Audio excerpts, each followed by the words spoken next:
மயிலாடுதுறை மாவட்டம் தரங்கம்பாடி தாலுகா பூம்புகார் தொகுதிக்கு உட்பட்ட பொறையார்கடை வீதியில் முன்னாள் முதல்வர் டாக்டர் புரட்சித் தலைவர் எம்ஜிஆரின் 108வது பிறந்தநாள் பொதுக்கூட்டம் செம்பனார் கோவில் தெற்கு ஒன்றிய கழக செயலாளர் வி.ஜி. கண்ணன் மற்றும் தரங்கம்பாடி பேரூர் அதிமுக செயலாளர் ஜி. கிருஷ்ணசாமி முன்னிலையில் மயிலாடுதுறை மாவட்ட அதிமுக செயலாளர் எஸ். பவுன்ராஜ் தலைமையில் நடைபெற்றது. இதில் கலந்து கொண்டு மாவட்ட செயலாளர் எஸ். பவுன்ராஜ் பேசுகையில், இரட்டை குவளை முறை ஒழிக்கப்பட்டது எம்ஜிஆரின் காலத்தில். தற்பொழுது திமுக ஆட்சியில் ஊழல் மலிந்துவிட்டதாகவும் தமிழகத்தில் கள்ளச்சாராயம் கஞ்சா தலைவிரித்து ஆடுவதாகவும் பேசினார். மேலும் முன்னாள் முதல்வர் ஜெயலலிதா அரசு கொண்டு வந்த திட்டங்களை இந்த விடியா அரசு முடக்கிவிட்டது.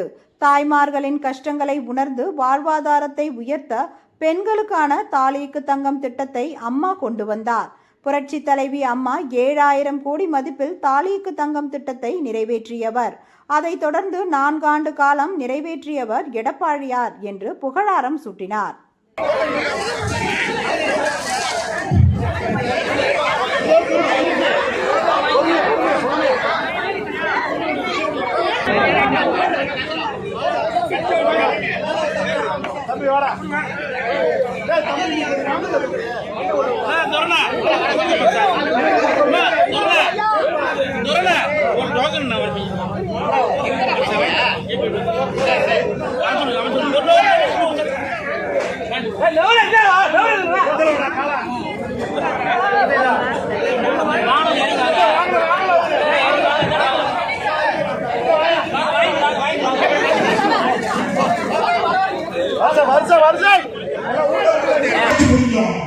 அவ்வளவு பாடுபட்டு செஞ்சோம்.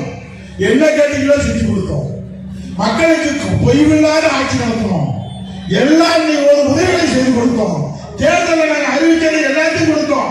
மிக்சி கொடுத்தோம், பிரேக்கர் கொடுத்தோம், ஃபேன் கொடுத்தோம், நம்மளுடைய ஆடு மாடு கொடுத்தோம், கோழி கொடுத்தோம், கோழி குஞ்சு கொடுத்தோம், ஆடு கொடுத்தோம். ஒரு அத்தனை பேருக்கும் விலையில்லாத அரிசி கொடுத்தோம். எனவே அப்படிப்பட்ட தாய்க்கு தங்கம் கொடுத்தோம், இருசக்கர வாகனம் கொடுத்தோம். அதே போல அன்புக்குரிய தாய்மார்களே, கருவுற்றுகிற தாய்மார்களுக்கு 12,000 18,000 வாங்கினாங்க அம்மா. 18,000 24,000 வாங்குறோம் கொடுத்தோம். இன்னைக்கு வாங்குறீங்களா? கருவுற்ற தாய்மார்களுக்கு கிடைக்குதா? பிரசவ பணம் கிடைக்குதா? இல்ல. எதுவுமே இல்லாம ஒண்ணும் இல்லாம இன்னைக்கு இந்த 4 ஆண்டுல 3,86,000 கோடி கடன் வாங்கிட்டாங்க திமுக ஆட்சி. இது எப்படி ஒண்ணுமே செய்யல. கடன் வந்து எப்படி வருது? இதுக்கு இடையில மின்சாரத்துல வரி ஏற்றிவிட்டேன், இப்ப நம்ம பேரூராட்சி கட்டணத்தை வரி ஏற்றிவிட்டேன், குடித்தண்ணிக்கு வரி ஏற்றிவிட்டேன், பாலுக்கு வரி ஏற்றிட்டேன், குப்பைக்கு வரி ஏற்றிவிட்டேன், எல்லா வரியும் ஏற்றிட்டேன். இவ்வளவு பணம் வருது, அப்ப எதுக்கு கடன் வாங்குறேன்? இதான் ஒண்ணுமே செய்யல. கடன் வாங்குறதுக்கு என்ன வேலை? ஏதாச்சும் செஞ்சிருந்தீங்கன்னா கடன் வாங்குற நியாயம். ஒண்ணுமே செய்யாம கடன் வாங்குற அந்த ஆட்சியை மக்கள் விரோத ஆட்சி என்பதை புரிஞ்சுக்கணும். என்னன்னு சொன்னா